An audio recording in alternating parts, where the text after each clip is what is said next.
Olá, turminha do oitavo ano, sejam bem-vindos à nossa aula de geografia, né? Professor Robson, vamos falar hoje sobre o quê?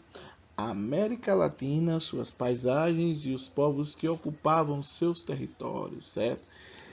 Nós vamos trabalhar com o caderno, né? O caderno de atividades que vocês recebem, então nós vamos trabalhar esse assunto especificamente com o que vai ser abordado nos cadernos. Bom, aí do lado você já tem aí várias imagens dos povos astecas, dos incas e dos maias, né? São esses três povos que a gente vai dar uma pincelada para entender onde eles viveram, qual a sua cultura direito. A gente vai tentar dar uma passada de leve, já que a aula tem que ser um tempo muito curto, não dá para a gente aprofundar bastante, né? Mas vamos lá. Vamos para dentro do assunto, vamos tentar esmiuçar bastante para poder conseguir aprender, né? Não é decorar, aprender. Quem decora esquece, quem aprende nunca esquece. Vamos lá. Bom, a princípio, né, a América Latina e os diferentes povos que ocupavam os territórios antes dos europeus, né? A era pré-colombiana incorpora todas as subdivisões periódicas da história e na pré-história das Américas, antes do aparecimento dos europeus no continente americano, abrangendo desde o povoamento, a origem do Paleolítico Superior, à colonização europeia durante a Idade Moderna. Os Incas, né? O Império Inca, ele foi um império localizado na América do Sul, né, em 1438 depois de Cristo, até 1533 depois de Cristo. Durante esse período, os Incas utilizaram a força e a assimilação pacífica para incorporar no seu império uma grande porção do oeste da América do Sul, centrada nas cadeias montanhosas dos Andes, né? Ocupavam 950 mil quilômetros quadrados ao longo da Cordilheira dos Andes e até a costa da oeste da América do Sul, né? O Chile e a Argentina somavam cerca de 20 milhões de indivíduos de diferentes unidades e línguas. A capital era Cusco, né? E Quechua, umbigo do mundo, né? Foi com metros acima do nível do mar, certo? Esses eram os Incas. Nós vamos falar dos Incas, dos Maias, dos Astecas, né? Esse foi o Império Inca. E aí nós temos algumas imagens do povo Inca, né? Como foi retratado, e das cidades que hoje elas são as ruínas, né? Mas que permanece de pé dos Incas, né? Dá para a gente ter uma visão de como era que eles viviam, né? Como era praticada a agricultura, como era a comunidade, né? Graças a essas ruínas. E aí nós temos um símbolo dos Incas, né? Esse símbolo ele representava o povo Inca, né? É uma escultura bem interessante, né? Do ponto de vista deles lá, bem detalhada. E dos Incas, nós vamos para os Maias, considerada como uma das civilizações mais avançadas do México pré-colombiano. Os Maias foram grandes artistas intelectuais que dominavam um complexo sistema matemático, além de serem capazes de realizar difíceis cálculos astronômicos. A sua estrutura social era muito fechada e articulava-se em autonomias governadas por sacerdotes, mantiveram estreitas relações com Teotihuacan e Monte Alban, comercializando produtos com sal, já que naqueles tempos Yucatán era o primeiro produto deste mineral. Os maias viviam na região que hoje corresponde a Guatemala, Honduras, Belize e El Salvador, e a península de Yucatán. Quando os colonizadores chegaram, havia pelo menos 7 povos maias, né, na região que foram dizimadas, né. Os europeus acabaram com a cultura dos maias, né. Aí tem uma imagem que também corresponde aos maias, né? E o templo maia também é uma ruína que hoje serve apenas para estudo, né, dessa época. E um símbolo da cultura maia, e tem esse brasão aí, né, que representa os maias. Bom, os astecas viveram em uma região que hoje é correspondente ao México, né? Tinham uma organização rígida, extremamente estratificada, com um imperador que era considerado uma semidivindade chefe do exército, né?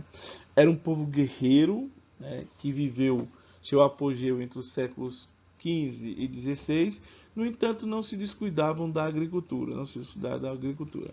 Deste modo, desenvolveram o cultivo através de plataformas a fim de aproveitar ao máximo espaços e terras agricultáveis, né?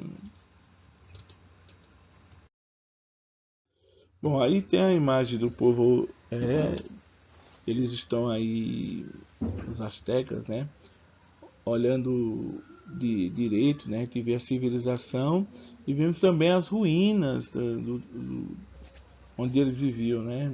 Então hoje em dia dá para se estudar ainda, agradecendo essas ruínas, né? Como se viviam esse povo, né? E aí o brasão, né? Uma das características desse povo, né? Todo especificado, né? Tem a flor, chuva, pedra, movimento, águia de colar, águia, tigre, cana, tudo especificado nesse brasão, né? O Império Azteca era formado por quase 500 cidades num delicado equilíbrio de aliança e rivalidade. A grande cidade de Tenochtitlan era destaque na época. Aí vamos aqui atividade rapidinha, só para vocês já se preparando, né? Observe o mapa e identifique e completando o nome da civilização pré-colombiana, né? Aí ele vai lhe dar a região mais ou menos que viveu, certo? E aí você vai ter que colocar na letra A o nome do povo que viveu nessa região, letra B e por aí vai, certo? Aqui nós temos sobre a civilização maia, é incorreto afirmar, olá, desenvolveu-se na América Central, dividia-se em cidades e estados, era uma sociedade com religião monoteísta, sua economia era baseada na agricultura. Uma dessas está incorreta, então você tem que achar ela e marcar, certo? Importante cidade mesoamericana que teve grande influência política e religiosa entre os séculos 3 DC, depois de Cristo, e 8 DC. A capital em questão, na língua Guanche, era conhecida como umbigo do mundo, pois foi construída a 3.400 metros acima do nível do mar. Era um povo guerreiro que viveu seu apogeu entre o século XV e XVI, no entanto, não se descuidava da agricultura.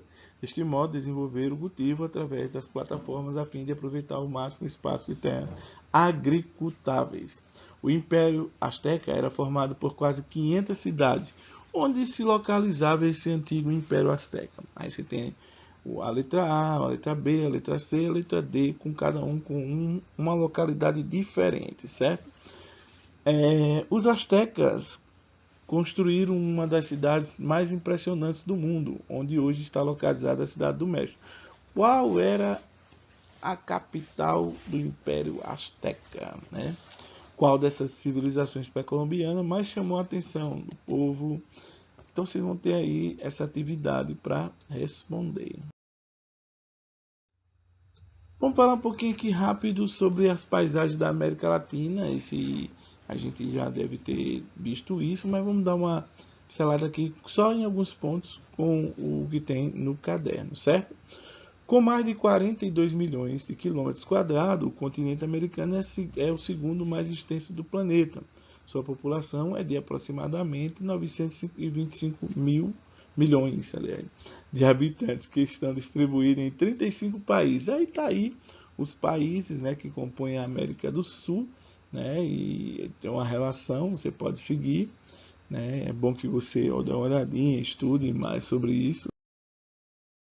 Bom, o processo de colonização no continente americano foi promovido pelos europeus, com destaques para os espanhóis, portugueses, britânicos, holandeses e franceses. E uma das principais heranças desses povos é a língua. Nesse sentido, as nações colonizadas, países cujo tronco linguístico germânico, inglês, pertence à América anglo-saxônica. E a América Latina, por sua vez, é entregada a países como com a língua neolatina, né? Francês, português e espanhol, né? O relevo lá, ó, 3 regiões montanhosas determinam o contorno principal do continente: Cordilheira dos Andes, planaltos residuais, norte amazônico, antigo planalto da Guiana e do sistema Parima, e os planaltos das serras do Atlântico Leste e Sudeste. Na América destaca os 4 grandes formas de relevo, né? Aí tem a hidrografia também, né? Vamos mais para frente. Bom, aqui ele vai falar um pouquinho, né, das bacias, né? América do Sul. Quais são as bacias mais importantes? A bacia do Amazônica, bacia Platina, bacia Orinoco e o Lagos, né? Então, você tem essas bacias, né? E ele está distribuída pela hidrografia dessa região, certo? É possível caracterizar o relevo sul-americano dividindo em 2 grandes blocos: a porção centro-oriental, formada por planaltos e planícies, apresentando uma grande estabilidade em seus terrenos desde o final da era do Paleozoico, né? Bom, América Latina, exploração de recursos minerais. Aí nós temos aí um mapinha que indica quais são, né? O gás natural, né? O chumbo, o enxofre, né? O zinco, aí vem o petróleo, o cobre e o ouro. Então, como está distribuído? O mapinha aqui do lado vai lhe dizendo onde está distribuído cada um desses minerais, certo? Dentro do mapa, ele vai especificando onde está a distribuição desses material, ok?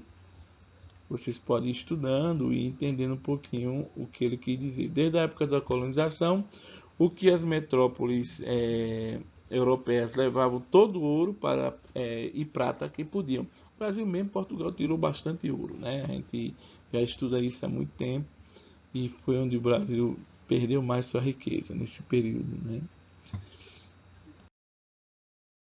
Bom, aí tem a atividade, né? A regionalização do mapa baseia-se em qual critério? Você vai colocar qual critério que se baseia esse mapinha que está aí do lado. Que porção do continente está destacado com a cor cinza? Aí você vai ter que ver qual é a cor e marcar, certo? Que porção do continente está destacado com a cor escuro? A cor escura e a cor cinza. A cor cinza, essa mais clarinha, e a cor escura mais escuro, né? Coloque V para verdadeiro e F para falso nas afirmações abaixo. Geografia da América. Na América destaca as 4 grandes formas de relevo que se distinguem e se diferencia de uma da outra pela altitude. Aí você vai ver lá e vai responder aí, perfeito. O México possui importante reserva de petróleo e gás natural concentradas. Aí vai dizer, você vai dizer A, B, C, qual dessas alternativas, né? Bom para aproveitar para ir dando para rever a aula. A América pode ser dividida em 2 partes, anglo-saxônica e latina. Essa divisão é baseada aí tem os critérios, né? Critério linguístico, onde se percebe a influência de elementos físicos determinados, cada parte. Critério linguístico, onde é perceptível a influência do colonizador em cada parte. Ele vai dando os critérios e você tem que adivinhar, ou se você souber de cabeça, que é o ideal, qual desses é o correto. Então, aqui fica essa aula, né? Esperando vocês para a próxima aula e tenham uma boa sorte nessa atividade, ok? Tchau, tchau, até a próxima.